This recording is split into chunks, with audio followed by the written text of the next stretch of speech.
So this is a very, very pertinent topic for me. I'm Neil Wilkins, and I'm going to be taking you through copywriting skills. Now, the reason I say it's a very pertinent topic is because when I stopped to think about it, I realized just how long I've been writing copy in all its various guises. And I guess if you're out of school, if you're out of college, if you're in your first role, if you're a seasoned professional with decades of experience, we've all, to some extent, created copy.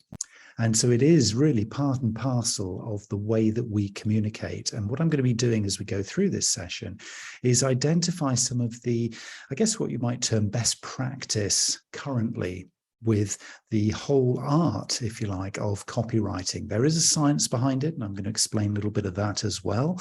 But we're going to go into some of the, I guess, traditional forms of copywriting best practice, but also explore some of the things that will be really attractive, I guess, to both the reader of your content and your copy, as well as the search engines, because today, right here, right now, we have to be relevant to both. So we are writing for effectiveness, we're writing for reach, we're writing to create awareness at the same time as writing to stimulate positive behavior in the readers of our content. So there's quite a dynamic and interesting kind of mix going on here. And that's what we're going to explore as we go through this topic of copywriting skills. So let's start with a really good quote. And I love this quote from Amy Harrison. Amy says, "Good copywriting is like good driving. You shouldn't notice it." Now, well, there's a starting point to something like a copywriting skills webinar where we say, actually, the less we do, the kind of less impact that we have, the less we kind of actually make it copy, the more effective that it is. Now, there's a certain irony there. There's a certain dichotomy here. So this is really hinting to us that less is more. And I'm a huge believer of less is more. You know, when you start the conversation of copywriting skills, you know, there are many opinions, many different ways that you can start to create this stuff. And it often then becomes stuff. There's a long, lengthy narrative and people lose interest. There's a whole bunch of things going on and you lose the point of the story. You can read something, you think, wow, that's really super interesting.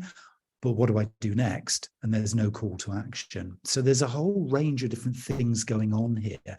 And very much the best kinds of copy, again, according to Amy, is the kind of copy that you just kind of intuitively pick up and feel, but you don't actually realize that it's been crafted as copy. So there's a real subtlety of something going on here.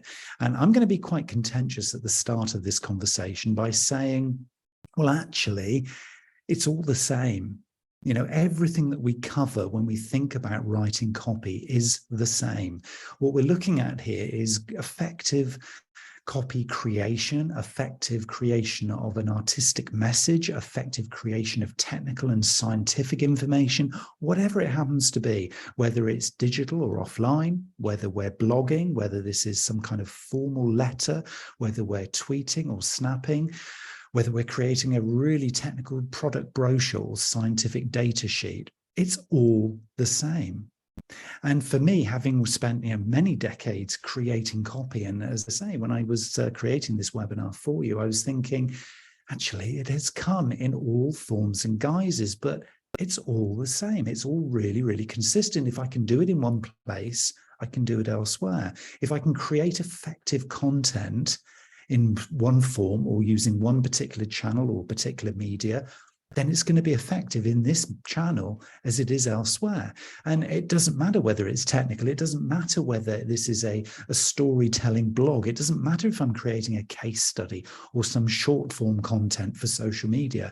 It's all the same. There are principles and practices and just ways of kind of feeling your way into good content and good copy that is all the same. And so what I thought what I would do here is to create almost like a benchmark for you that I would discuss and share with you some ideas and some thinking that, you know, collectively, when you listen to all the great copywriters, when you look at all the great tutorials, both traditionally and current, they're reporting some very, very similar themes and patterns across all of these different styles of copy. So I thought, well, I could either break it down into being, this is how you write a great formal letter, or this is how you do some short form short form content production rather, to support a video in social media. But then I thought it is all the same. So let's go for one flavor. Let's go for one approach, because then if we're all looking to improve the quality and get the right quantity of copy and content going forward, then we can apply this across every single form of copy or content that we create. So this is good news. And it's really good news because this is so well proven.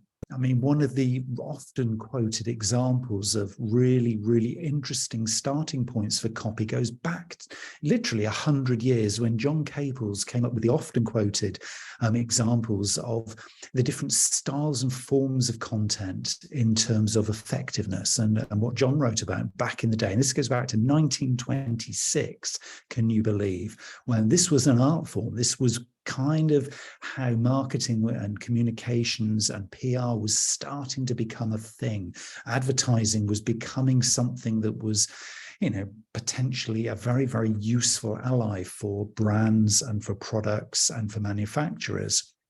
And so a lot of this stuff is very well proven, has taken, many, many forms and many guises, but is still as true then as it is today. And so what John wrote about back in the day, back in 1926, was he said, well, look, there are three versions of a similar kind of story. And you can be the kind of the architect of any one of these three stories. And I'm just going to give you the three quotes in just a moment. But what he said was, there is one form that is so much more powerful than all the others. And this is kind of really how the advertising industry was born in many ways, was this kind of artistry back in the day of effective copywriting, effective hooking in, effective building of intrigue, of this kind of sort of intrigue of, okay, what is this person telling me? What do they want me to do? Kind of, wow, a little bit of mystery, a little bit of intrigue. And so the three examples that John shared back in the day was, okay, I could say, master the piano at home in 30 days without a teacher. Think of that. Master the piano at home in 30 days without a teacher. And that's quite an impactful kind of sentence, an impactful headline, impactful title, maybe for some long form copy. But then he thought, well, okay, there's more to it, because it's kind of doing what it says on the tin, but it's not really driving the game forward. So what else could we say? Well, then he came up with, well, how to be the most popular guy of any party. And of course, this is referencing how to be able to play the piano effectively. So rather than master the piano at home in 30 days without a teacher, so, you can do this, it's achievable, but it is very feature driven. He then moved on to think, well, okay, where's some benefits here? Well, okay, how to be the most popular guy of any party. So if you've learned this piano, you can then take it out into the world and wow, you can impress people. But then he started to stretch things forward. And this is where things become really interesting. And this is going to be kind of the theme of where we're going to take this today. Is his third quote was, they laughed when I sat down at the piano, but when I started to play. And the difference between that as a quote from master the piano at home in 30 days without a teacher, or how to be the most popular guy of any party, to they laughed when I sat down at the piano, but when I started to play, there's a whole different depth. There's a whole different kind of sense of intrigue, of mystery, of kind of, wow, there's a story. Well, yeah, what happened when you started to play? Did they laugh? And did they continue laughing? Or, oh, no, there's something more here. And so what it does is it draws you in as the reader, because what's happening here is you are beginning to form a picture in your mind. So effective copywriting was born, effective content creation, effective advertising, effective headlines and titles to draw a reader in was born. So this industry, this kind of discipline, this artistry, this art form and this science was actually born about 100 years ago in the way that we know it today. And there have been many, many forms that this has taken. One, which is very well known, is the 1, 2, 3, 4 of copywriting. And I've taken this quote from copyblogger.com. There are a lot of resources, really effective resources online. You can do deep dives into all the stuff I'm going to be talking about in this session. And if this is, an early stage, dipping your toe in the water of content or copy creation, then I really recommend you do, because there's a huge range of resources out there that can really start to supercharge the content that you produce. And copyblogger.com is one of those resources I would recommend to you. But the 1, 2, 3, 4 of copywriting is really quite simple. And in many ways, from back in John Cable's day, this has not really changed very much at all. So the 1, 2, 3, 4 is 1, what I've got for you; 2, what it's going to do for you; 3, who am I; and 4, what you need to do next. And in many ways, if you were thinking of creating an article, a blog, a little sales piece, maybe an introduction to a webinar like this, if you were to form it in that 1, 2, 3, 4, 1, what I've got for you; 2, what it's going to do for you. So more than just features and benefits, outcomes. 3, who am I? In other words, what gives me the right to be talking to you about this? And 4, what you need to do next. So a clear call to action. Those would be the key sort of baseline ingredients, if you like, for effective copy. And if that is all you take from this session here today, you probably have got more of a structure around the creation of effective copy than you had before. Because if you aren't doing it in this way, this is a very simple habit to create. But of course, we're not going to stop here. We're going to do a deeper dive into a lot of this stuff. And I'm going to take you to some really, really hot topics that are right now supercharging the most effective content creators on the planet. But the 1, 2, 3, 4 of copywriting is our baseline. This is our fundamental foundation for effective copy. What I've got for you, what it's going to do for you, who am I to be able to tell you this, and what you need to do next. Because what we're doing here is we are creating enough of a hook to inspire action. And ultimately, that is our task here. You want somebody to do something. You want them to feel something. You want them to behave in a certain way. You want them to go somewhere. You want them to click on something. You want to inspire behavior and give them enough reasons and enough evidence and enough confidence that it's the right thing to do. And that is it, period. That is all really we're tasked with. But of course, there are some subtleties because everybody's doing the same thing. So what we're having to do alongside the 1, 2, 3, 4 of effective copywriting is to cut through the noise. So where do we begin? Let's kind of begin at the beginning. So what I would suggest here is that you begin to think about your copy as a hook. Okay, so you've got to hook people's interest. You can look at all of the research and it's literally partial, nanoseconds that we have as an attention span from the people we're trying to engage with. So your copy has to instantly hook. And I'll explain how you can do that in just a moment. It has to fuel interest. In other words, once you've hooked them, you've got to keep them for at least a few moments, enough to be able to get a single message through. Because generally, you're not going to have much of an opportunity to do much more than that. Yes, some people might read all the way to the end. And even short form content right now is going to be scan read. You know how you do it. And of course, your readers, your potential audience, your potential customers are going to be doing it in a similar way. We've also got to foster the desire and provide the accessible solution to the need that the reader has, because otherwise it's going to be just like looking at wallpaper. If there's no reason for me to read this, why would I read it? I'm just going to scan forward and go to the next thing. So we have to foster some kind of desire in the reader that to move to the next sentence or to the next paragraph or to move to the next click is the thing to do. And of course, this has to provide in itself a very accessible, and I would probably add into this quote, timely solution to the need that they have, the reason that they're there reading your piece of copy or your piece of content. So we've got to get them, we've got to hook them in, we've got to keep them for just about long enough, and then we've got to fuel a desire on their part with their perception of the story that we're telling. So it isn't actually what we're saying, it's what they're reading, because of course they're creating this mental picture in their own mind. So we've got to have one eye or one thought on that as much as we have on the thing that we're creating. So there's a really interesting dynamic going on here. It's as much about what you're saying as it is about what they're actually hearing or reading for themselves. It's complicated. This is not easy stuff. You cannot assume that because you've written something, because you've created something that you're super proud of, that your target audience is going to get it. Because of course they have to translate it into a world that they understand. And particularly if it is a technical document or something that they haven't seen before, that could be quite a process for them. So we've got to begin with a plan. We've got to start to begin the understanding that this is not a thing that you can just pick up your pen or you can just start with your keyboard in front of you, start to produce something. We've got to begin with planning, and whatever the medium. Okay, this is talking about short form as well as very long form. And if you're going to write a book, which of course is the ultimate kind of length, if you like, of content or copywriting, then what we need to do is make sure we've planned it out. So I've got a checklist, and this is what I use when I'm doing some serious content or some serious copy. Now, I have to admit, and probably like you, I'm not going to be doing this every single day.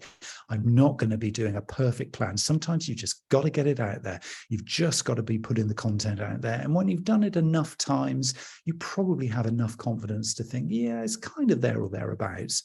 But if I was writing on behalf of the client, or if I was producing a big ticket item for a big event that I'm hosting, or some big ticket podcast or webinar that I'm going to be hosting or producing, then I would properly plan it out. And this would be the way that I would do it. And this follows a well-proven path. I can't take claim that this is all my work, but this is something that I've found over the years kind of works well. So number one is to create an emotional reaction. What is it I want my audience or my reader to feel? So it's not about what do I want them to think or what do I want them to do. I want them to feel something as a result of this, an emotional reaction. And that can be a simple phrase or a simple kind of description of how I want them to be reacting. And it doesn't have to be positive. I might want them to feel a little bit on edge. I might want them, and this is a really popular one right now, FOMO, fear of missing out. I might want to create an emotion in them that, of course, I am going to solve for them later, but I might want the initial reaction to be, oh, I didn't realize that, or, oh, I don't really know too much about that, because that could be something that then hooks them in. So the emotional reaction is a really important starting point. And this means that we've got to think about this properly. This does mean we've got to invest some time and energy. Because if this is the first point of our planning, well, we haven't even started to think about what content we're going to produce. So it's important that you devote the time and the energy to the stuff that really matters. And that's what I'm saying. You're not necessarily going to do this with every piece of content or copy, but where it matters, make it matter. So number two is think about your priority audience persona. You are not writing for everybody. It's much like marketing and it's much like selling. You cannot sell to everybody. Anybody who tells you that their product or service is available and applicable to everyone, they don't get it. Okay, I can promise you that. And if you've been in marketing for some time, you'll know that to be true. Not everybody is going to think in the same way about what you're offering. And the same is true for copy and content. So think about your audience and break them down into being a real persona. Who is this person? See them in your mind's eye, much as if you were writing a piece of content to them that your life depended on it. You've got to get this message through. And somebody over there is going to view things very differently to somebody over there. So think about the audience. Think about them as a persona, not just as a demographic or as just a description of a bland, vague, generic customer. Think about them as a human being, a real individual. And also think about where in their journey of interaction with you, you're going to be putting this writing. And it's really important to think about this persona or this customer journey and where this piece of copy or content's going, because it's a very different story that you're going to be telling if it's at the awareness phase. In other words, this is the first time they've ever heard of you. You're going to create some stuff here that's very different to if this is a long-standing relationship and you're just keeping in touch with them. You're drip feeding something, and that would be called the retention phase. You're retaining the relationship with them. So just think about where in the journey you're writing for. That's really important. Next thing I would pick out of the list would be to work with your USP. What is it that makes you different? Remember, I said a little bit earlier that you're having to hook them in. You're having to provide that credibility. This is the who am I listening to? Who am I reading?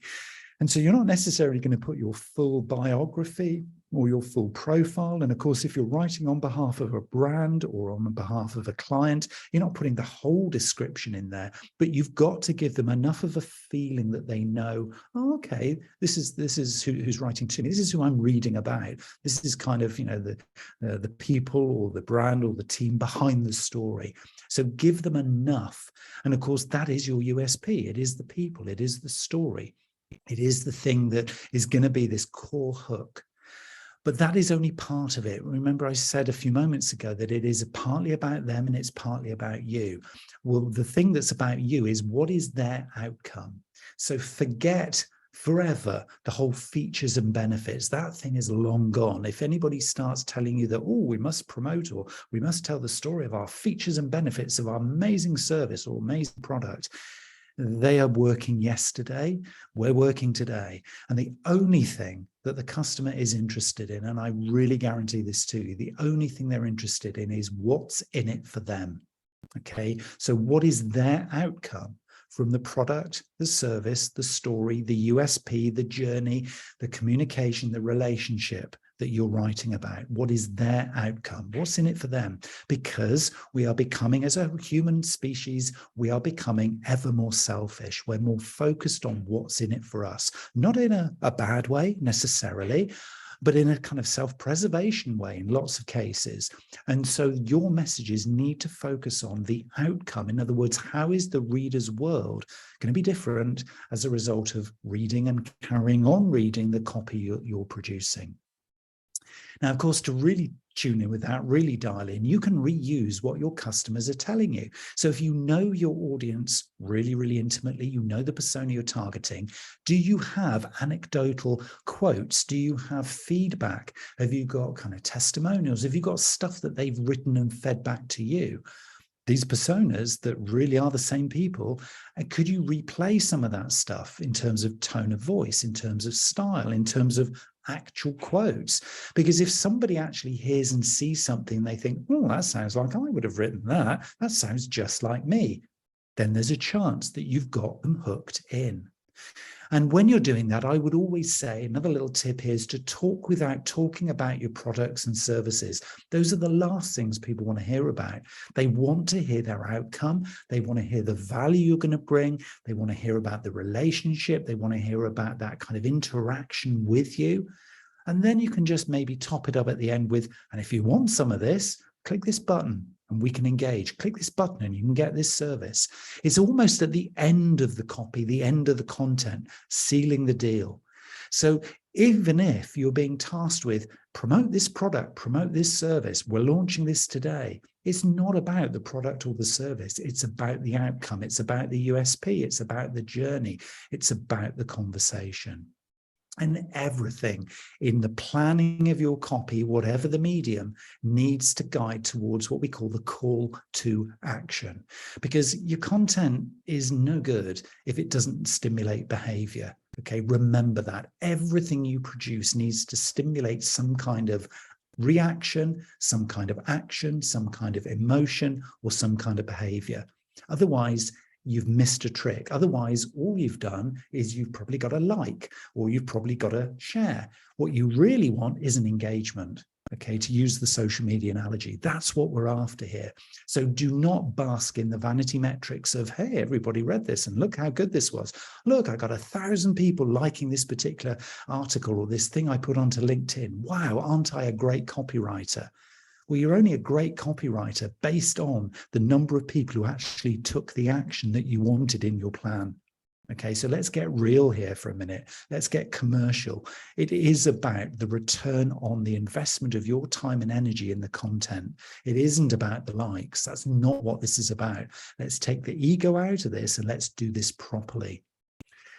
Now, I'm not saying I'm perfect at this. I did caveat this little checklist at the beginning when I was saying about the planning that I don't do this every time. So sometimes, yes, I do chase the vanity metric, and I feel good because a number of people have liked my post or have liked my article or my blog.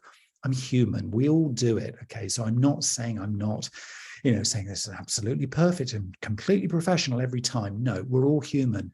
But for the vast majority of times you do this, if you can, it's really, really good to follow this kind of egoless and very kind of practical way of creating the plan for your content. So where does this then take us to? So we've got our plan, we've got our kind of essence really of what we're going to create. So first of all, then we need to think about our headline. Now, really interestingly, one of the grandfathers, if you like, of advertising back in the day, David Ogilvy. You've only got to read Ogilvy and Capel's their book, which is kind of a real kind of mantra, if you like, for how to write copy and content within advertising, but it applies everywhere else too. They said 5 times as many people read the headline as read the body copy. When you've written your headline, you've spent 80 cents out of your dollar. So that is a big, big claim and a big, big message for all of us who take the assumption that once people have, been exposed to our content, they're going to read the whole thing. Of course they are, because it's an amazing article or an amazing post. 5 times as many people read the headline as read the body copy. So you are very unlikely to get anybody reading your article, okay, reading your blog. This is fact. And particularly if you're trying to showcase it through social media, you'll know the chaos of your timeline. You'll know that even getting the awareness, let alone the reach, let alone the eyeballs onto your article is very, very hard to do. So the headline is absolutely critical. And the same you can read across to the start of the formal letter or to the email that you're about to send to the team. This is the same in every type of copy, every type of medium, okay? The title line or the headline is absolutely critical. So how can we do this? Well, let's balance the 4 U's, okay? So urgent, unique, useful, and ultra specific. It's quite simple. We don't do this though, do we? We use all the flowery language. We kind of create a clever little strapline or a little snappy, punchy kind of tagline, when actually all we need is to be urgent, unique, useful, and ultra specific. And I'll give you a few little examples of that in a moment. This is not rocket science. It's very, very simple. But because we're writing and creating so much content day in, day out in all these various forms, we lose sight of the basic principles. So let's keep it urgent, unique, useful, and ultra specific. Keep the headline straight, simple, and to the point. Let the facts speak for you. Okay.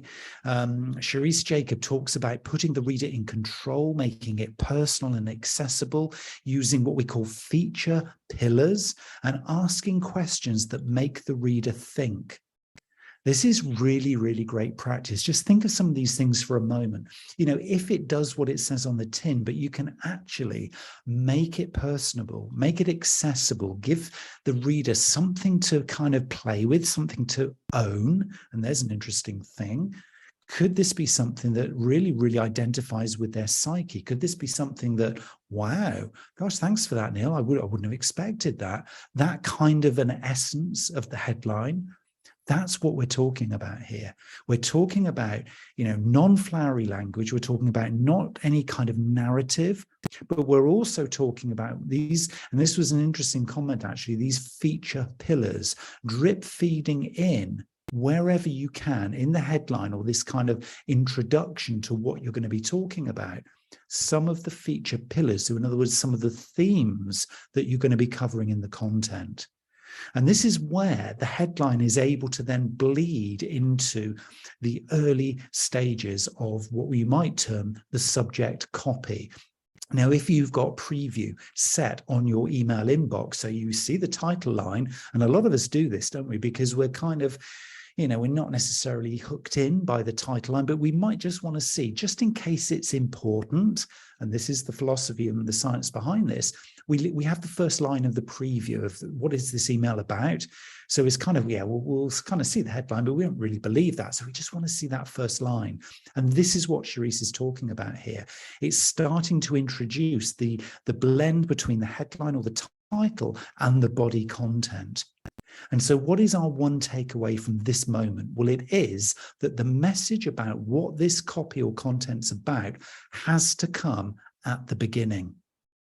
Now, I used to fall foul of this when I was, brand new to copy and content writing. I used to think, I'm going to tell them a big, long story, and then I'm going to give them the punchy sales message right at the end by the time they've understood everything I want to say.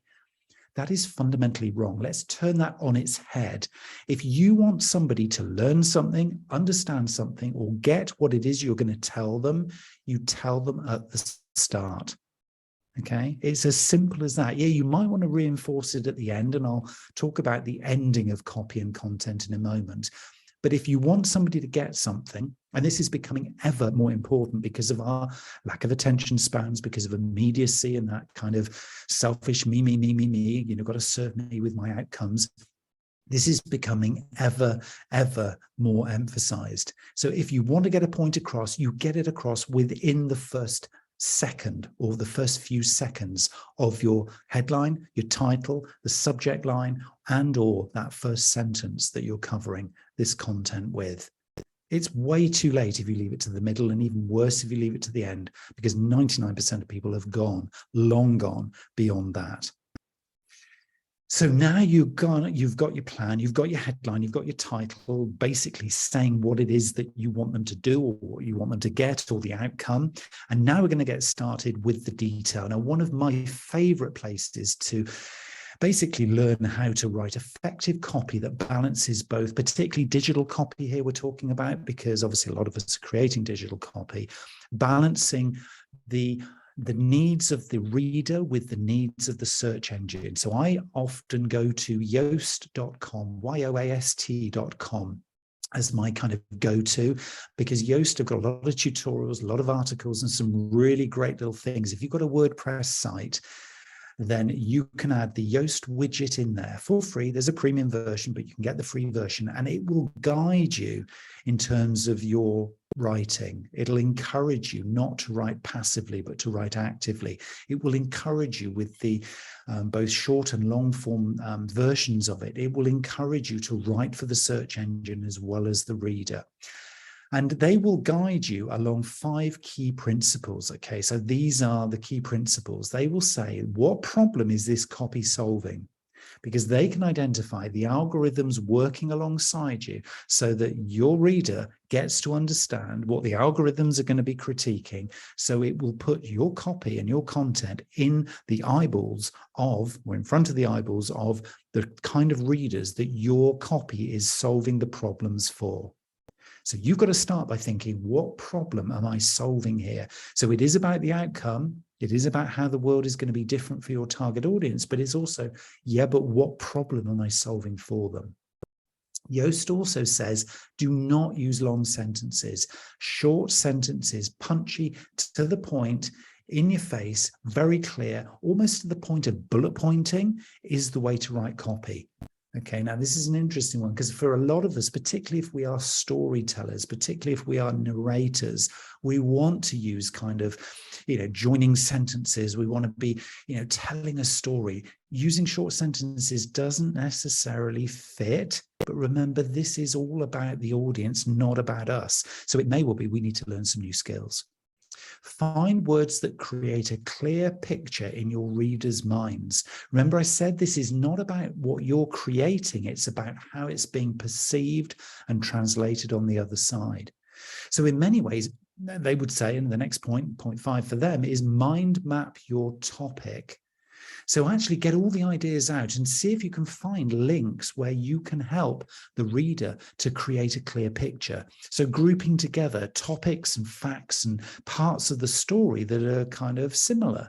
And so that you can start to take your reader on maybe a little bit of a journey. And that's an interesting one. And they also say, don't hesitate to start. And actually, at this point in our little conversation here about copywriting skills, this is probably a really key point, because what I might have done by this point is actually make you think, I can't do any of this. This is just too much to think about. I thought you were just going to tell me how to do it, not the things I need to do to prepare. We haven't even got started with the copy yet. And this is one of the big dangers. Procrastination is not the friend of the copywriter. And if you'll know this, if you've been doing this for many years, you will get what we call writer's block. You'll get those moments where you just don't feel you can start. The great copywriters just start, because they know that there's an editing process that comes a little bit later. I'm going to talk to you about that.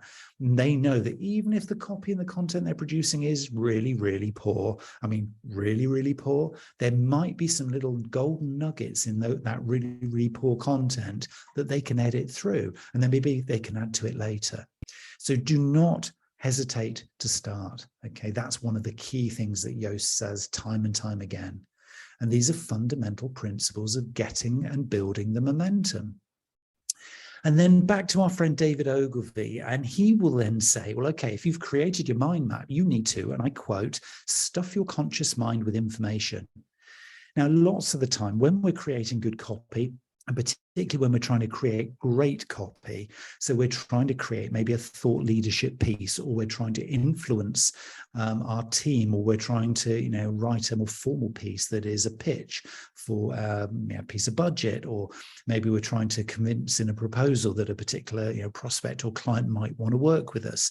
We are going to need to do our research. So David Ogilvy says, stuff your conscious mind with information. If you've created a plan that I talked about, if you've created the mind map to give you the structure of what you're going to do, what we're saying here is research and understand your topic before you begin creation. Because, and this is the really helpful thing, if procrastination is beginning to set in, or if lack of confidence of, well, I can't write on this topic, I don't know enough about it, is starting to enter your mind, then think about the word curation rather than just the word creation. Some of the very, very best content out there right now is partially or even sometimes fully curated. In other words, it isn't actually originally yours. Some of the quotes that I'm using here in this conversation here, in this session, are curated. They're not my quotes. That last quote I just said is David Ogilvy. It's not my quote. So I'm curating content here to help the storytelling, to help you understand some of these building blocks. And some content curation can be a lovely link between the sections of the content, particularly if it's long form. So you're doing a blog, thought leadership piece on a particular topic, and you're super proud of some of it, but some of the areas you're thinking, I want to get this little piece in, this paragraph needs to be in there, but it's a bit disjointed. Then maybe that's the point where you can curate. In other words, see if you can find a quote or an article, or maybe you review something that somebody else has produced on the similar kind of topic, and you add it in there as a little block quote, or as something that just kind of joins and helps you with the flow. And then once you're flowing, you'll see the value of curation alongside creation. And it is a lovely blend, because yes, we do want to hear your story. Yes, we do want to hear the value that you provide. But if you can, and particularly if you're looking for thought leadership to kind of elevate your brand or your personal profile, if what you're trying to do is to position yourself alongside other specialists, then content curation can really position you very, very easily and quickly under your control alongside those specialists in the minds of the reader. You're not saying it's your quote. You're not saying you've come up with this clever stuff. You're just reviewing what somebody else has done before. So creation, copywriting could also be copy curation. So always have that one in your back pocket, just as a kind of, going to get me through that little hurdle, or get me past that bottleneck, or even get me started. So now we can start to think about, okay, let's get a bit creative then. So what are some of the things we can think about when we're sort of starting to produce the content? We've got our plan, we've got a great headline, super, super simple. We've got people hooked in. We know the first kind of story line that we're going to tell in our first sentence. So we're going to get that key message in there first. And now we're going to start to get a little bit creative. So there's some best practice here.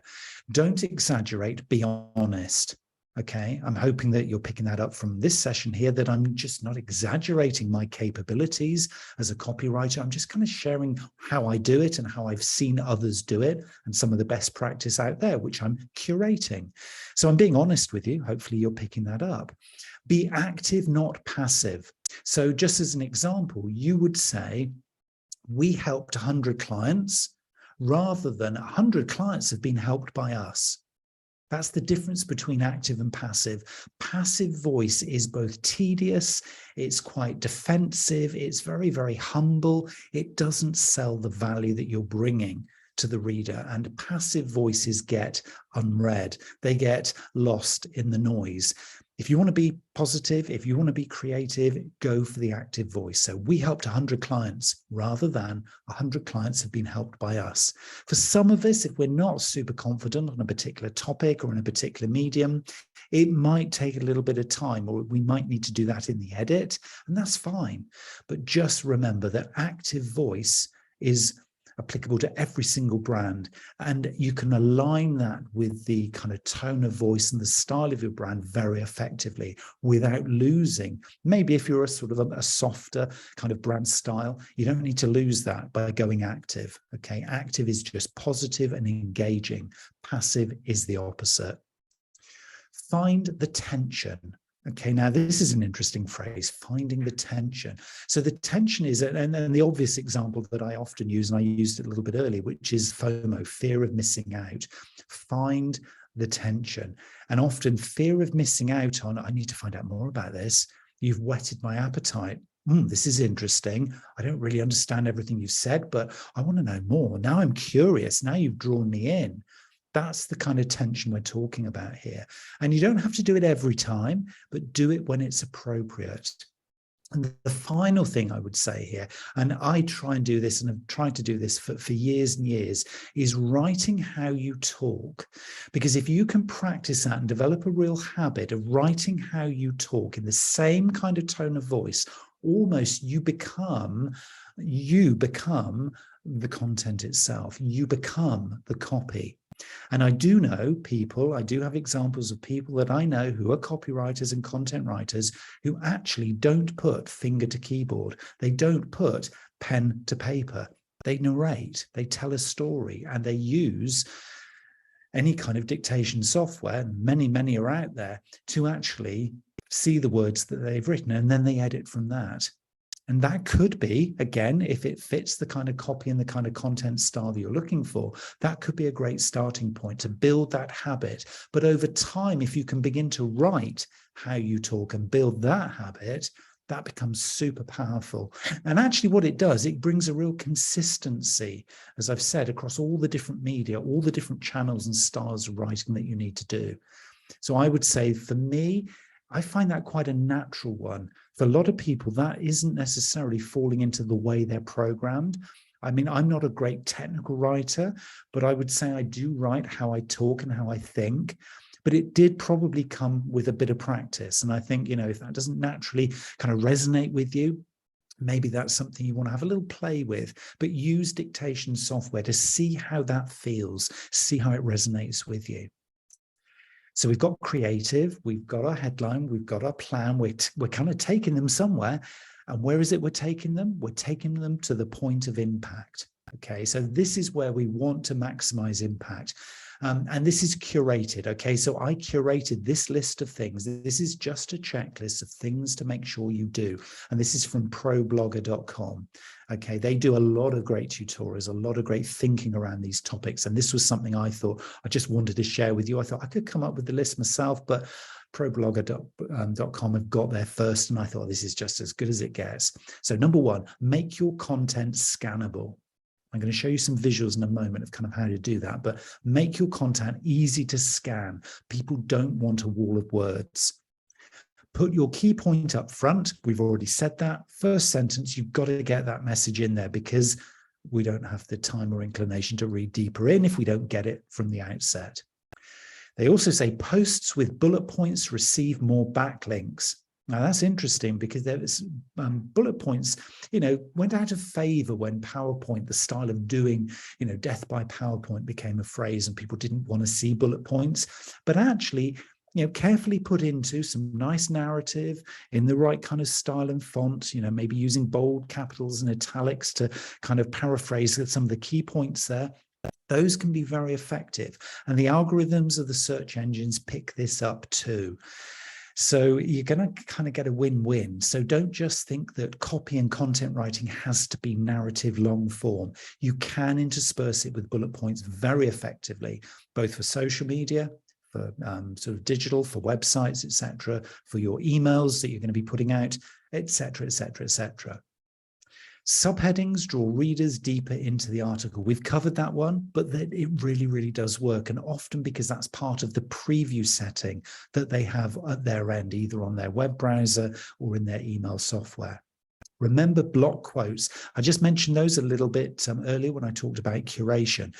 Again, it's just making this content very easy to consume. Block quotes, and you've all seen them. You look at some of these tutorials online, or you look at these articles that say, 10 best ways to do X. You often see interspersed amongst the 10 best ways of doing it, block quotes that just keep you flowing through the content. Very, very powerful way of positioning your content visually. And using carefully positioned space to draw the reader's eyes to the next point. Stick to one key point and keep reiterating it. Again, really, really important. There needs to be what I call a thread through the content, a thread through the journey. And it is a journey. So much as we were positioning our copy or our content in the broader customer journey, what we're also doing here is actually thinking, am I actually taking the reader on a journey? And can I keep them just constantly, just gently and gradually refueled by this key point? Because I have to carefully position that point throughout, not necessarily just copy and paste, but positioning it through so that it kind of builds as they go deeper into the article. Short and long form applies. As they go deeper into it, am I kind of keeping them on track? Am I getting them to this ultimate place that I'm trying to get them to? And this bit is really, really important. And it's the call to action. I'm going to come on to that in just a second. But it is about editing. So if you think about when you've created this creative content, you look at the article headline, you look at that first sentence. Does that do what it's targeting to do? In other words, draw the reader in enough to get them onto the journey. And then once you start to edit, and of course, you can't just press the publish button. There's this time that you have to spend, this quality time with the copy or content that you've just produced. The next bit is the editing. Remember editing. Some lovely examples. Go and head over to marketingexamples.com and put copy editing into the search, because they've got some amazing articles in there and some really great cool examples. One from Trello that I really picked out, which was the original content was Trello lets you work more collaboratively and get more done. And that was edited down to work collaboratively, get more done. Trello branded. It just does what it says on the tin, and they reduced by 50% the copy to make the headline more powerful. So I'm going to task you with the next time you produce any kind of copy or content, be it an email to your boss, an article, a case study, something for your website, post on social, a blog, for example. I'm going to task you with, could you reduce it in the editing process down by 50%? Because I will argue that will make it more punchy, more scannable, more readable, more consumable than it was before. Now, you've obviously don't want to take it down too low that you lose the message, and that's the balance you need to play with. But of course, if you're actively listening and watching how all of your content performs, then you're going to be in a place that will give you that answer. The next thing that they were sort of saying was, again, remove as many words as you can, because everyone scans. So keep it light and suck them in. That was the phrase that they used. And again, it's just about avoiding this wall of words. The worst thing you can see, the biggest turnoff of all is a wall of words. But keeping people kind of on this dance with you, this kind of gentle, gradual movement through your copy and your content is as much a visual experience as it is actually reading the words. So again, there's subtleties in here. There's psychology happening. There's little subtle nuances that can be the make or break of what otherwise would be great content. And so when we're thinking of that, again, the positioning of imagery, the positioning of video clips, the positioning of animation, of background color, of font, of style, get to play with it. That's all part of this mix. And there was another lovely little example that they used in terms of cutting content back, but also respinning it. It was the Apple iPod example, which I'm sure lots of you kind of have seen this one in the past, which was originally Apple positioned it as the world's first portable digital media player. What does that mean? I don't even know what that might be. We had Sony Walkman back in the day, but isn't that one of those things? Yeah, but that wasn't really truly digital, or was it, or wasn't it? Where does that kind of a headline take you? Just into confusion and questioning. Whereas the alternate answer was 1,000 songs in your pocket. 1,000 songs in your pocket. I mean, what a genius headline. Now I'm intrigued. How? Now I'm intrigued. That looks an interesting thing. Tell me more. So formatting really, really works. And again, this is where you can play with curation, because if you can't figure it out, go and see if you can find best practice from elsewhere. Maybe curate something or rework somebody's headline from another sector. You don't want to probably be going down the way that your competitors are going, but play with it. There's some really, really great examples in there. But remember, everyone cares what you can do for them. So using, and this is a real mantra that you really need to get into alongside the whole thing about planning, alongside the whole thing about editing down, alongside the whole thing about the narration and storytelling, is that use you, not we. So if it's your product launch, it's not your product launch. It's your target reader's product launch with you. If you're looking to get somebody along to a webinar, it's not your webinar you want them to come along. It's their webinar that you happen to be hosting. So remove, when you're doing your editing, the word we from everything. Nobody cares about you. They care about themselves. So start to talk to them as though you are them, as though you're talking their language. And suddenly you will see more effective production in your copy. Now, to this point, and we're deep in, we're going to be rounding off now, but at this point, you may well be thinking, Neil, that all sounds great. I've taken a few notes. In fact, there's some really good stuff I'd love to try, but I am too busy for this. I haven't got the time. Well, I've got a little thing for you to play with here. When you don't have the time, and I'd love it for you to learn this stuff, I'd love it for you to kind of really enjoy content creation, because it is a most wonderful way of expressing ourselves as a communicator, as a marketer, as a business professional. But there are times when we don't have time. There are times when we're super busy doing other stuff, but we need to get the copy out there. And the nice thing is that AI robots are now here to help us along. You can automate this stuff. Now, I don't suggest that you do this every time.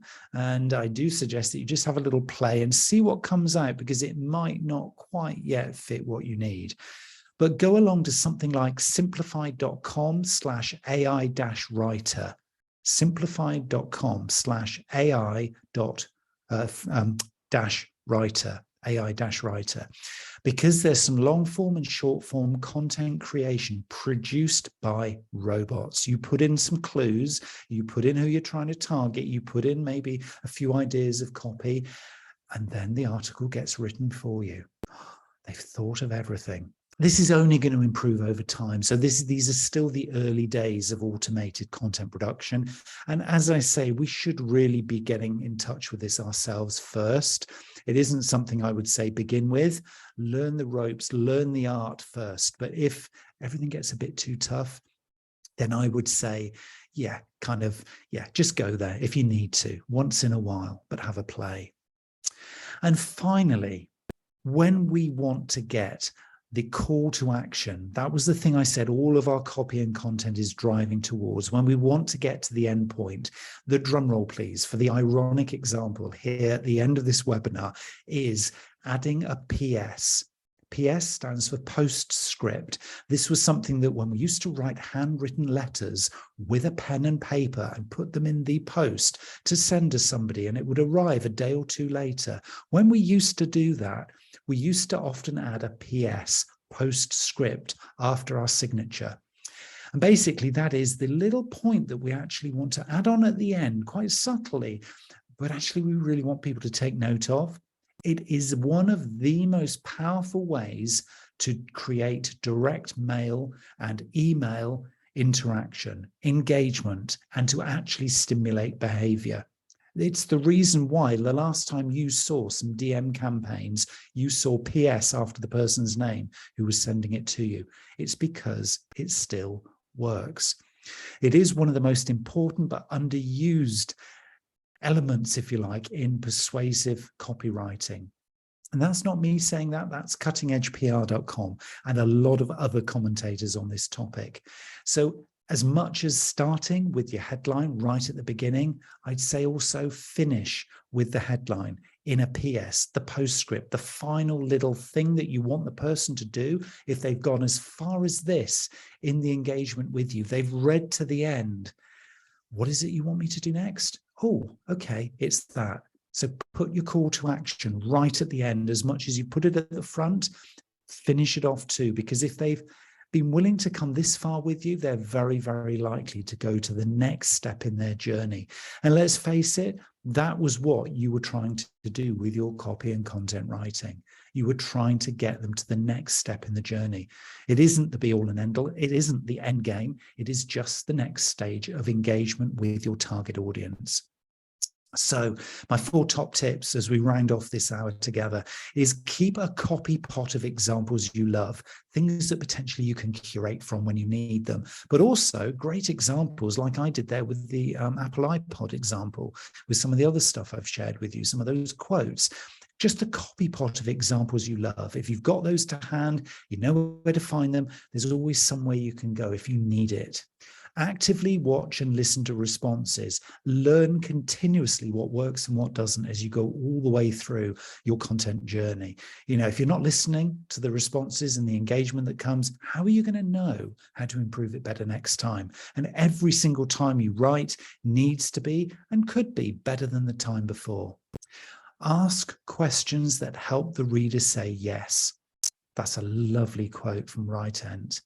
Ask questions that help the reader say yes. It needs to be a positive experience. There's too much negativity in the world. There's too much negativity in social. We've got a chance as copy and content writers to keep it positive, to keep it moving forward, to keep people engaged, to continue to add great value. So ask questions that help the reader say yes, to make them feel like they're part of a conversation. And the final point is always lead with your strongest point. So my strong point that I started off at the beginning of this content with was just make a go, just get started. And with hopefully some of these tips, some of these ideas, you're going to be able to take your first steps. But it is about getting started, continuously learning on every step of the journey, just listening and watching of how people respond to your content.